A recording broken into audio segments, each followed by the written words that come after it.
Yeah, we're sort of second day here in Morocco now, and first full day today really in terms of having the majority of the team in. We're still waiting on a couple of guys who are arriving in tonight. Obviously, we sort of had, I think, 6 players playing on Sunday, and so a few of them have already arrived in camp. They were able to fly first thing this morning, and they arrived sort of mid-afternoon, but there was a few who weren't able to get their flight from their location until the afternoon, so we'll arrive this evening. But by this evening, for tomorrow's training session, we'll have a full roster in camp. Well, I think ultimately the big objective, doesn't even need said really. It's about qualifying and going back to our 3rd African Cup of Nations in a row. That now has to be the standard that we're sort of judged by, because not only have we been to the tournament in recent years, but we've performed quite well. And so the team is improving year on year. We've got a lot of young talent breaking through into the team. And so the expectation is to go above and beyond what has happened before. But we've been placed in a tricky group. Probably this qualifying group is as difficult as any as we've had in recent years. And so, starting with Comoros and Tunisia in a doubleheader, Comoros, top of their World Cup qualifying group, Tunisia also top of their World Cup qualifying group. So it's a difficult, first 2 games. But we also know that, look, the majority of our guys are fully fit. There was only a couple of guys available to us who we didn't call up because of fitness issues. Everyone else is playing regularly. They're having big impacts in their team when you watch what they're doing in their club sides. They're getting assists, they're scoring goals, they're keeping clean sheets. So the guys are in good form. So it's about getting a good start, and it's about taking the country back to the African Cup of Nations. Qualifiers. So how are you going to prepare the team for these challenges that lie ahead?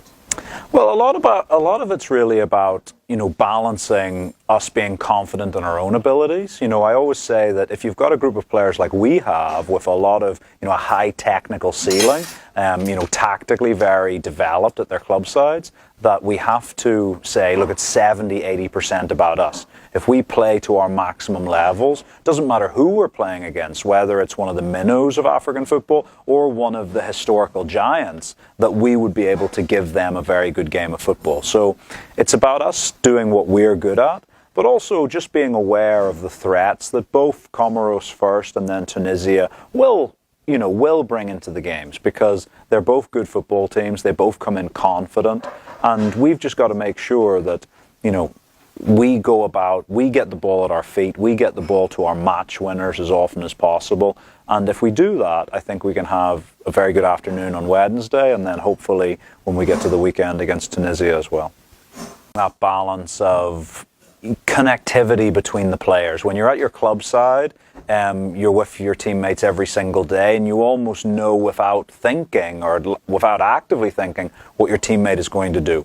At international level, like, these guys haven't seen each other on a football pitch since June, and for some of them who were injured in June, the last time they played together was at the last AFCON in January, so 9 months ago. So it's about getting that connection sort of working well again, and then just really making sure that we have the freshness in the legs. There's always there's a feeling that you need to do as much as you can before an international game, but if that results in you arriving at kickoff feeling tired, it's counterproductive. So it's about covering the key information with them, getting them that sense of togetherness again, and then making sure the freshness is there in the legs when we kick off on Wednesday. Look, I think this group's going to be a very tight group. I expect all teams have the ability to take points off each other. It doesn't matter whether it's us v the Comoros or even Madagascar versus Tunisia. You will see results that maybe you don't expect over the next 3 months in this qualifying group. Because like I've said, all 4 teams are very competitive and come in very confident. So getting a good start, really, it takes a big step towards qualification, and that's what we're aiming to do. If for whatever reason that isn't possible this week, I still think, given how tight the group will be, it won't be a huge problem. But our focus is on starting well, and hopefully that means taking 3 points against Comoros.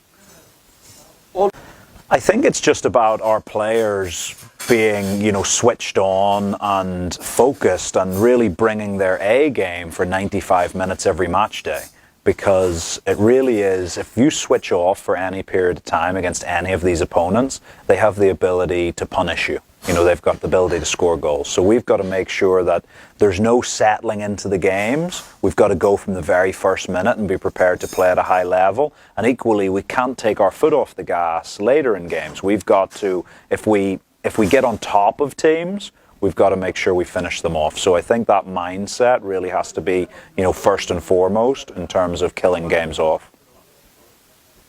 This game... I think part of it with international football and our approach is always we begin as a staff long before the camp actually kicks off. Even before players had arrived here in Morocco, they'd already received, a presentation about what we were looking to be doing this week. So all of them received that on their phones, their iPads, their laptops, and were instructed to watch that on the flight coming here. They also received video sort of montages of all the players they'll be playing directly against. So, for example, someone like Yankuba Minte received the video clips of all of the Comoros fullbacks so that he knows when he gets the ball what the player he's going up against is likely to do in the game. So all the players got this. So they came in, before they'd even set foot in the team hotel, they already had a lot of information about what was expected of them this week as a team and as individuals, but also what they will be coming up against in the games this week. So we went out on the training pitch today, really knowing exactly what was needed. And it meant then, if you've got greater understanding, you've got a better chance of making good decisions. And so I think the players are well prepared tactically for it. I think, the spirit in the camp's good. It always is when the guys get together because they're a close-knit bunch. And so they always like being back together. So I think that camaraderie, that team spirit is very high as always. And so everyone's just eager. It's a short time. 2 days is nowhere near enough time to prepare for a football match. But equally, Comoros are in the same ship. So, we've just got to go out and make sure our important players have a good day on Wednesday. Absolutely. For us, we feel it as much as the Gambian football fans back in the Gambia because we want to be playing at home. We want to feel their passion, to feel that energy that they bring to the games. That's not possible right now, but, everyone feels it. No one's detached from it. The guys go... whilst nobody goes out and searches out sort of information online or whatever, that's not the players' focus. It's about the match. But they do talk to their friends and family and stuff. And so, it would be naive of us to think that a family member who's maybe reading A, B, and C in the newspapers or whatever it happens to be isn't mentioning that, to their son, their husband, their boyfriend, whatever. So I think the general feeling from back at home definitely reaches the players here. And so if the supporters are confident and supportive and rallying around the team, even at a distance, that's felt by the players. And that good support and goodwill of the nation towards them is really appreciated. We've not got too many issues. There was one little knock in the first training session today, but we don't expect that to be too serious. I hope you don't mind, I'll not mention which player.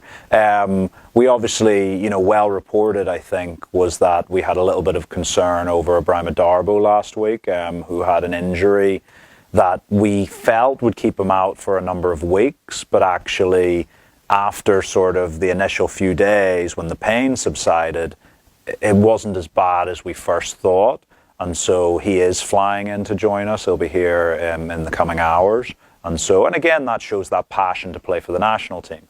That it didn't look as though it was going to be possible for him, but when it became possible, he wanted to be here, he wanted to compete for his place. So that's what we want from the group of players. Obviously, the big one that probably people are now starting to be aware of is that Omar Colley won't be around for the first of our 2 games.